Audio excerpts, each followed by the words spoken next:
here to talk about success. The first rule of success is to have a vision.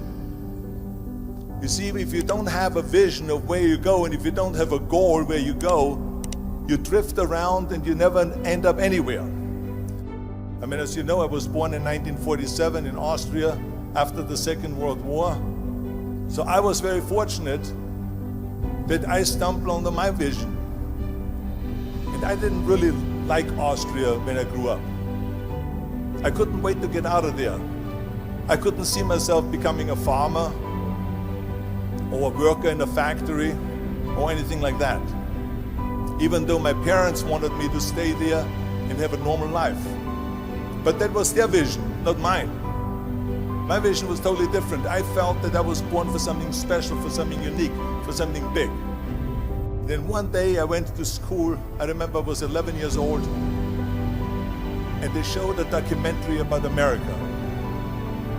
There they showed in this documentary the huge skyscrapers, the high-rises, the huge bridges, the 6-lane freeways, and all of this stuff. And I said to myself, that's where I want to be. I don't want to be around here with these little farmhouses and these little buildings. I want to be in America. And one day after school, I walked by a store in Graz. So I went inside and I looked around and I looked at this stuff, and I saw a magazine. I saw a bodybuilding magazine that had Reg Park on the cover. Reg Park was then a 3-time Mr. Universe. And I saw him on the big screen as Hercules. I read that and I said to myself, wow, this is the blueprint for my life. This is exactly what I want to do. I want to become a bodybuilding champion just like Reg Park. I want to get into movies just like Reg Park.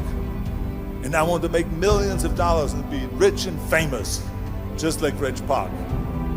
Do you know how great it felt that I knew where I was going? Imagine the majority of people don't know where they're going. I knew where I was going, that I'm going to become this bodybuilding champion just like him. So it was just a question of how do you do it? I was so relieved, because when you have a goal, when you have a vision, everything becomes easy. So people always ask me, when they saw me in the gym in the pumping iron days, they say, why is it that you're working out so hard? 5 hours a day, 6 hours a day, and you have always a smile on your face. And I told people all the time, I said, because to me, I'm shooting for a goal. In front of me is the Mr. Universe title. So every rep that I do gets me closer to accomplishing that goal, to make this goal, this vision turn into reality. Every single set that I do, every repetition, every weight that I lift will get me a step closer to turn this goal into reality. So I couldn't wait to do another 500-pound squat. I couldn't wait to do another 500-pound bench press. I couldn't wait to do another 2,000 reps of sit-ups. I couldn't wait for the next exercise. At the age of 20, I went to London and I won the Mr. Universe contest as the youngest Mr. Universe ever. And it was because I had a goal. So let me tell you something, visualizing a goal and going after it makes it fun. You got to have a purpose no matter what you do in life. You got to have a purpose. 74% hate their job in America. Now this is not much different when you come to Europe. The majority of people don't like what they're doing, because they're really not doing it because they didn't have a goal and they followed this goal. They just aimlessly drift around, and then all of a sudden there's a job opening, so they get that job because you have to work. But then when you work, it's a chore. It's work. It's not fun.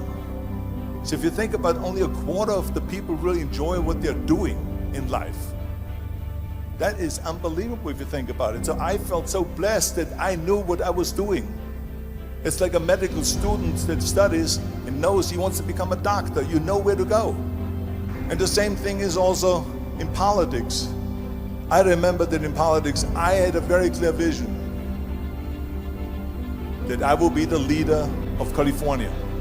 This is as far as I could go because I was not born in America, so I could not run for president. So being the governor of the fifth largest state, I should say the largest state, the fifth largest economy in the world, was for me really the ultimate title, the ultimate accomplishment in politics. So even though people came up to me and says, why don't you go and run for something smaller, you're never gonna make it. I ran for governor, and then 2 months later I became governor of the state of California. Again, because I had a very clear vision what I'm gonna do with California. So that's rule number one, have a vision. Rule number two is, don't listen to the naysayers. Don't listen to the naysayers.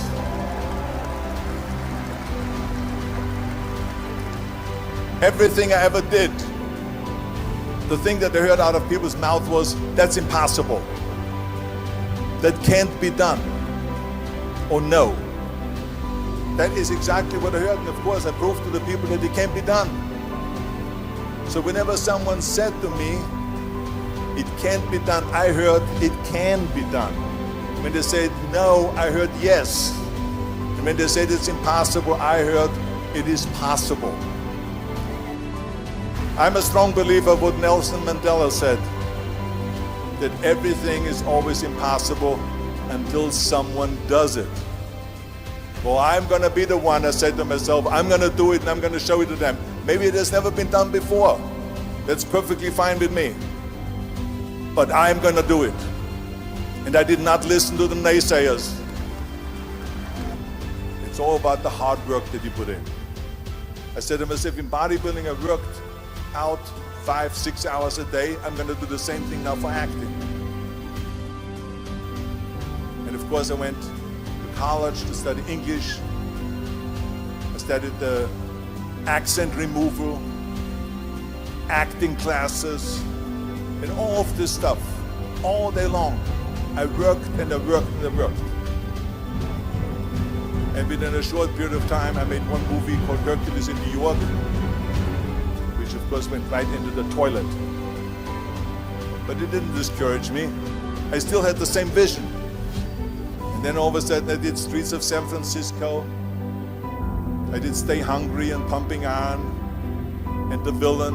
And then all of a sudden, I was asked by Dino De Laurentiis, the Universal Studio, to star in Conan the Barbarian.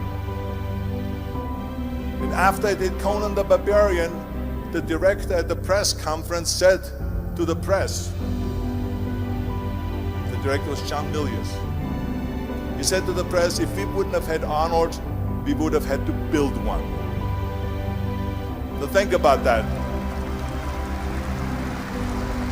The very body that they said can never be sold because the time is wrong. A few years later, I'm doing Conan the Barbarian, and it was the #1 hit at the box office when it came out in the summer of '82. Think about that. And the director says, if we wouldn't have had his body, we would have had to build one. So all of a sudden, my body became an asset, not a liability.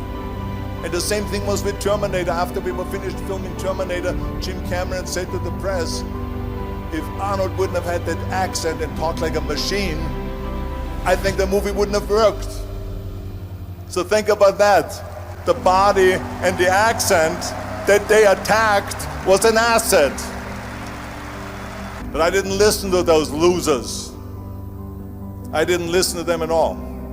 It's just the reality of it is that you cannot listen to the naysayers. So this is a very important lesson for all of you.